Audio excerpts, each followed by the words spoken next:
On débute cette nouvelle méta avec le top 4 d'un tournoi ayant regroupé plus de 65 joueurs. À la 4e place, nous aurons une liste démons du chaos dans le détachement Légion des Ombres. Les personnages, on commence avec Be'lakor en tant que seigneur de guerre. À cela, on rajoute un buveur de sang et son amélioration Fade to Darkness. Et bien entendu, depuis qu'ils ont été largement améliorés, 3 grands immondes, dont l'un sera équipé de l'optimisation Leaping Shadow. Du côté des unités de ligne, nous aurons une unité de Sinnergling et en unité alliée, un chevalier des spoilers et un sorcier du chaos en armure Terminator. Le détachement Légion des Ombres démontre sa profondeur et sa puissance avec cette liste, combinant la robustesse des gros démons de Nurgle et la létalité d'unités soigneusement sélectionnées. L'un des aspects les plus marquants de cette liste est l'intégration d'un buveur de sang en tant que pièce offensive avec une mécanique rappelant l'ancienne domination des tyrans des ruches tyrannides en V9. Avec, pour ceux qui s'en rappellent, l'ancien détachement Overrun. Grâce au gain du détachement de l'avance et charge, ce monstre peut traverser le champ de bataille en un instant, menaçant ainsi les lignes ennemies dès les premiers tours. À l'impact, le buveur de sang n'a besoin que d'une seule phase de mêlée pour pulvériser une unité clé de l'adversaire avec son profil amélioré, mais aussi avec les blessures mortelles infligées à la fin de la phase de combat. Cela peut apporter les dégâts suffisants pour ne pas finir à portée d'engagement et repartir en réserve par la suite. Si le buveur de sang est la tête de pont offensive, la liste s'appuie également sur une base incroyablement résistante, avec 3 grands immondes jouant le rôle de pilier défensif. Un impact immédiat grâce au mouvement d'éclaireur 9 pouces sur l'un d'eux, permettant une mise en place rapide et imposant une présence immédiate sur le champ de bataille. Avec le stratagème Shade Pass, charger ces colosses devient très risqué, sous peine d'échouer et de rester sur place, voire de réussir mais échouer au test de Battle Shock, ruinant ainsi totalement la stratégie de scoring adverse. La présence de Be'lakor ajoute une couche supplémentaire de contrôle et de létalité en apportant un soutien défensif avec son aura d'agent solitaire à 18 pouces, rendant les unités majeures encore plus difficiles à abattre en début de partie. Il assure aussi une menace en mêlée complémentaire, capable d'éliminer des cibles prioritaires, donnant une solution supplémentaire contre les unités résistantes. Enfin, le choix d'intégrer un chevalier des spoilers est une réponse intéressante à l'évolution du méta, notamment contre les armées blindées et les unités de tir indirect. Il excelle dans l'élimination des unités de soutien avec une puissance de feu pouvant détruire une escouade de clés en une seule activation. Ce mélange d'éléments permet d'adapter la stratégie en fonction de l'adversaire, une qualité essentielle dans le méta actuel où la polyvalence est un facteur clé de la réussite en tournoi. C'est une victoire bien méritée. À la 3e place, nous aurons une liste atypique en chevalier gris, dans leur détachement Warpbait. En personnage, ce sera simple, nous aurons simplement un grand maître dans son armure Nemesis. Bien sûr, il sera seigneur de guerre. En unité de ligne, une Strike. En transport dédié, 4 Razorback chevalier gris, ainsi qu'un Rhino. Et pour le reste, 2 unités de 5 Interceptors, 3 cuirassés Nemesis, un grand bloc de 10 Purifieurs et une plus petite unité de 5. Et ce sera tout pour la liste. Les Chevaliers Gris signent une belle performance avec une liste plutôt atypique, mettant en avant une flotte de Razorback pour une approche mobile et résiliente. En s'appuyant sur des purifieurs, des interceptors et une équipe strike embarquée, cette liste exploite une uniformité de profil défensif pouvant prendre de court les armées mal équipées pour gérer une saturation de blindés légers. L'abondance de transport est un choix peu conventionnel mais apportant divers avantages. En alignant plusieurs blindés, l'adversaire doit diviser son feu anti-char, limitant l'impact de ses attaques et augmentant la résilience globale de l'armée des Chevaliers Gris. Les purifieurs, strike et interceptors peuvent débarquer exactement là où ils sont le plus efficaces, assurant une pression constante sur les objectifs. Cette configuration se révèle particulièrement efficace contre les armées comme les orques ou les Inari, qui comptent sur des unités rapides et létales mais terriblement fragiles. L'autre atout majeur de cette liste repose sur l'utilisation astucieuse des purifieurs embarqués dans le Rhino. Enfermés dans leur transport, ils restent hors d'atteinte des menaces longue portée comme les tirs indirects, ce qui leur garantit une arrivée en pleine puissance là où ils sont nécessaires, afin d'apporter cette relance complète des jets pour toucher. C'est une prestation impressionnante qui pourrait bien inspirer une nouvelle vague de joueurs chevaliers gris à réévaluer leur approche compétitive. À la 2e place, savez-vous qui s'en fout royalement de la balance dataslate ou des modifications en points? Eh bien, c'est John Lennon, qui nous revient avec une liste Ultramarines dans le détachement Stormlands. Dans les personnages, on commence avec un lieutenant et son arme combinée. On rajoute Marneus Calgar et Roboute Guilliman en tant que seigneur de guerre. Côté unité de ligne, très simple. une seule escouade de 5 intercesseurs. Pour le reste, 2 Ballistus Dreadnought, une petite escouade de 3 centurions d'assaut, une unité de héros de compagnie, une unité de 5 incursors, de 3 Outriders, de 5 scouts, vous rajoutez 2 Stormspeeder Hammerstrike et le célèbre Stormraven de John Lennon. John poursuit sa domination avec son Stormraven, exploitant au maximum les capacités de projection et de frappe chirurgicale de l'un des transports les plus redoutables de l'Adeptus Astartes. Malgré la perte de la possibilité de déploiement réactif, cette liste prouve que le Stormraven reste une menace majeure, en combinant puissance de feu, mobilité et capacité d'engagement rapide. Avec l'ajout de centurions d'assaut, l'armée gagne une dimension supplémentaire leur permettant de surgir du transport, écraser une cible, puis se replier à l'abri. Une mécanique aussi brutale qu'efficace, renforçant la pression exercée sur l'adversaire et souligne l'excellence tactique de cette construction. Cette approche force l'adversaire à jouer en réaction, une position souvent inconfortable face à une armée aussi mobile et létale. Même après les ajustements de la data slate, cette construction montre que le Stormraven reste une pièce centrale pour des stratégies agressives. John prouve une fois de plus que l'innovation permet de contourner les ajustements du jeu. C'est une belle victoire et une liste qui pourrait bien inspirer d'autres joueurs à explorer tout le potentiel des Ultramarines. Enfin, à la première place, ce sera une liste de chevaliers impériaux dans le détachement Noble Lance. Dans les personnages, on commence avec Canis Rex en tant que seigneur de guerre. Dans les unités de ligne, 4 armigères Elverine, 6 armigères Warglaive, et en unité alliée, une assassine Calidus et un autre Culexus.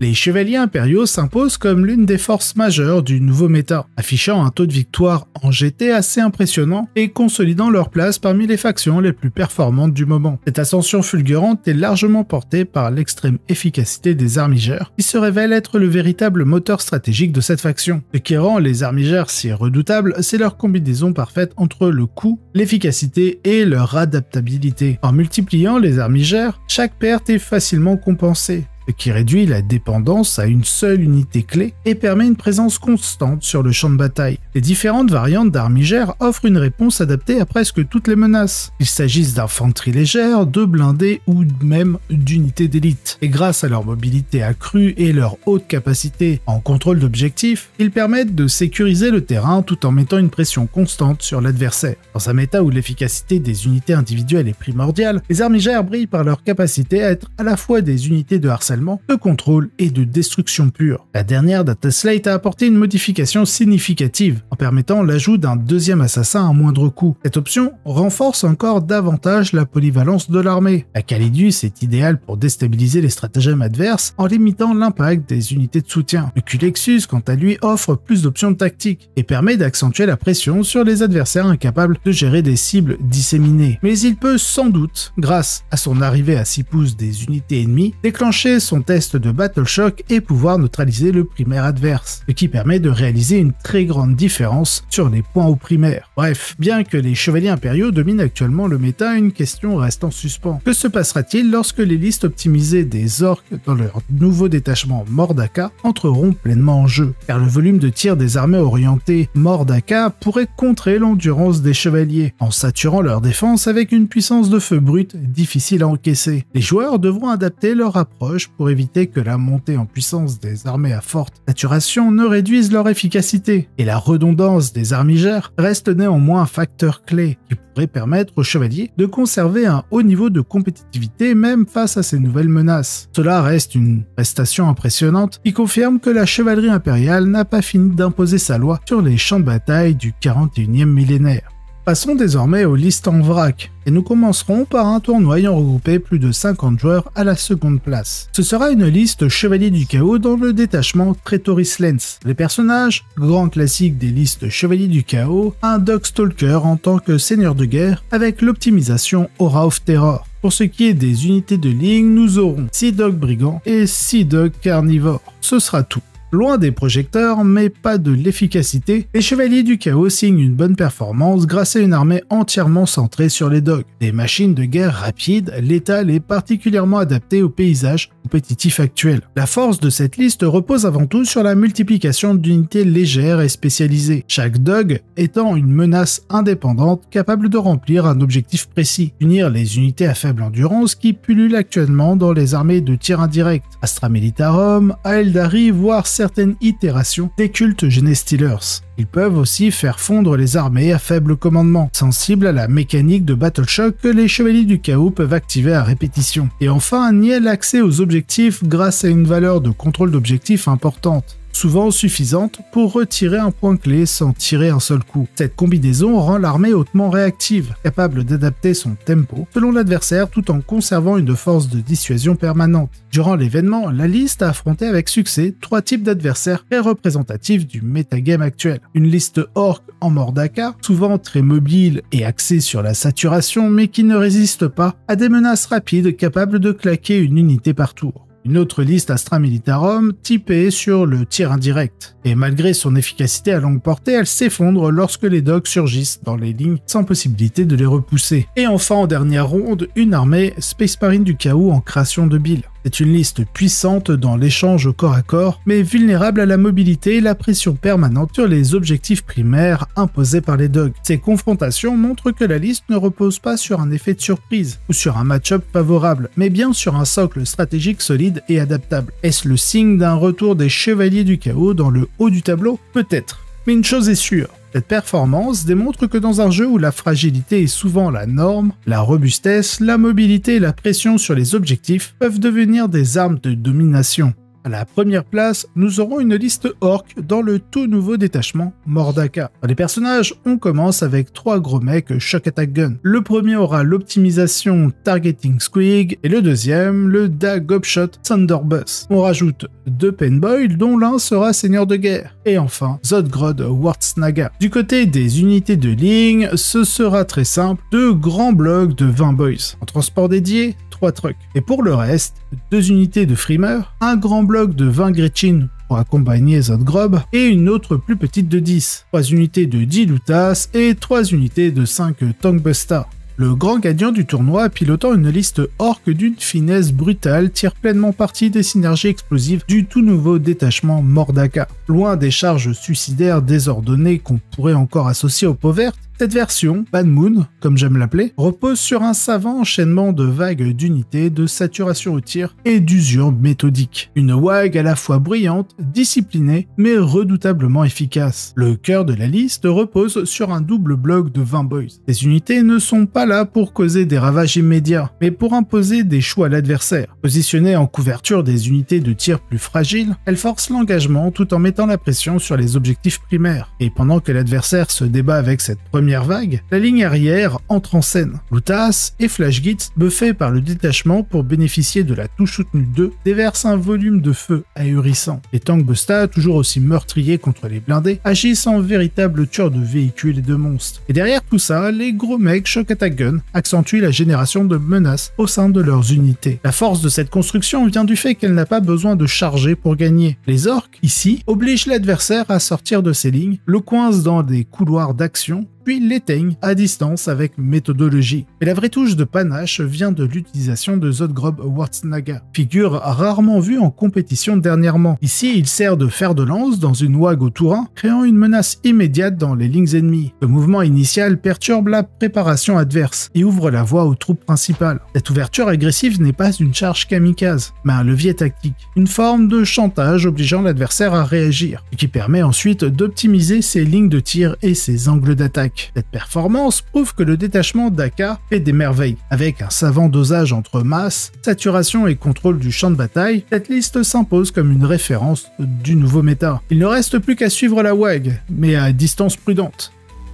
Une petite mention honorable pour une liste Space Wolf en détachement champion de Russ, finissant à la 6ème place en échouant de peu en finale contre la liste Orc que nous venons de voir. Dans les personnages, nous aurons Bjorn Main Terrible en tant que seigneur de guerre. À cela, on rajoute 3 capitaines. Alors, petite précision, il y en a un avec un gantelet énergétique et l'optimisation Post-Weapon. Les 2 autres capitaines sont équipés en bouclier relique et l'épée énergétique de maître. On rajoute Murderfang et Ragnar. Du côté des unités de ligne, nous aurons 5 unités de 5 intercesseurs d'assaut, en transport dédié 2 impulsors, et pour le reste, 2 unités de 5 intercesseurs d'assaut en réacteurs dorsaux, une unité de 5 infiltrateurs, 2 invaders ATV, une unité de 5 scouts, de 5 vétérans Stenguard et enfin de 2 unités de 5 Wolfen. La liste Space Wolf a sorti l'artillerie lourde. non pas au sens propre, mais sous la forme d'une liste Space Wolf redoutablement technique, reposant sur un maillage de petites unités, une gestion fine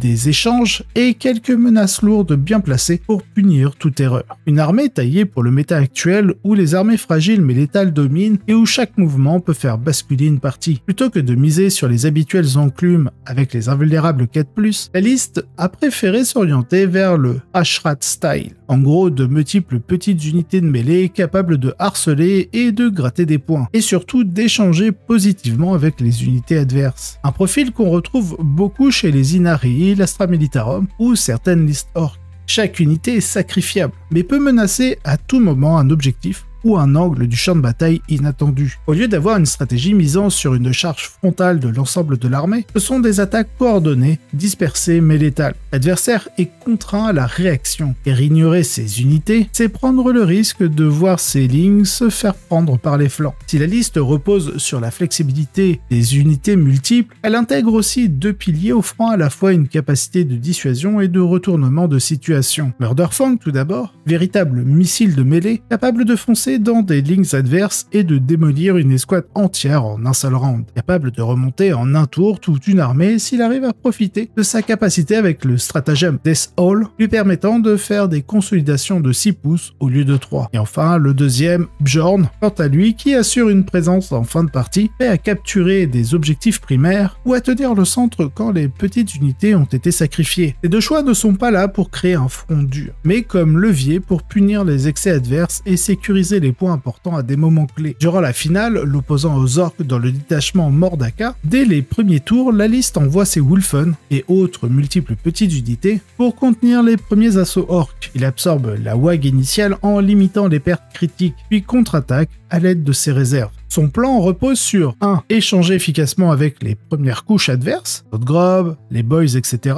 De 2. Créer un pivot au milieu de table via Murderfang et Bjorn. Petit 3. Scorer à l'usure en forçant les orques à investir trop de ressources dans des unités peu rentables. Et petit 4. Optimiser ses secondaires tout en bloquant l'accès au scoring principal adverse. Malgré la pression constante, les orques parviennent à ramener la partie 11-9 grâce à une série de choix extrêmement précis. Le moment charnière, c'est Bjorn échouant un test de Battle Shock sur l'objectif central qui, dans le cas contraire, aurait pu renverser le score en faveur des Space Wolf et ainsi gagner le tournoi. Bref, ce genre de match montre la richesse stratégique d'une armée Space Wolf bien construite. Derrière le folklore nordique et les hurlements de loups, c'est une armée de précision, de timing et de placement. Ici, le joueur n'a pas gagné, certes, mais il a prouvé que les Space Wolf ont toute leur place dans un environnement ultra compétitif, surtout quand ils sont joués avec intelligence, ce que nos adversaires ont très régulièrement tendance à largement sous-estimer.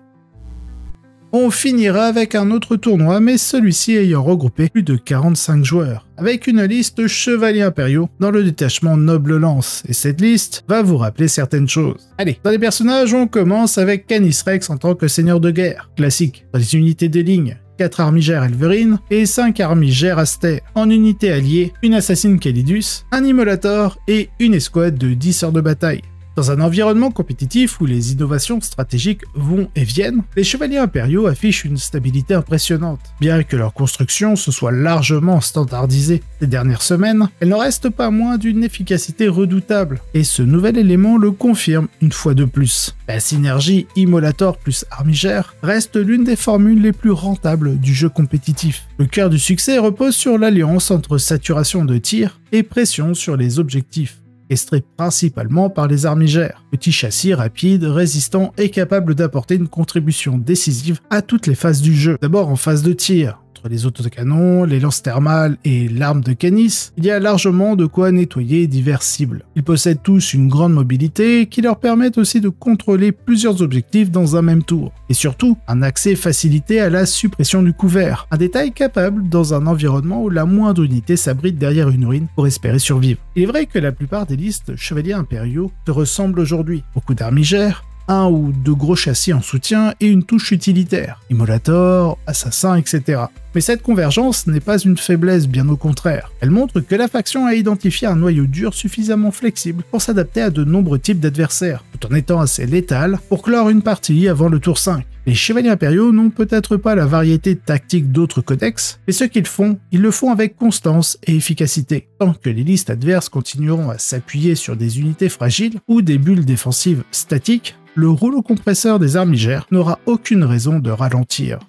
Si vous avez apprécié cet épisode, n'hésitez pas à liker, vous abonner et laisser un commentaire. Cela aide énormément au développement de la chaîne, et je remercie tous ceux qui le font. Si vous voulez avoir les épisodes en avance et sans publicité, vous retrouverez en description le lien directement vers ma page Tipeee, ainsi que d'autres contreparties. De plus, vous aurez un lien d'affiliation du partenaire de la chaîne, My Hobby Place, si vous souhaitez passer commande. Allez, sur ce, je vous souhaite un excellent wargame.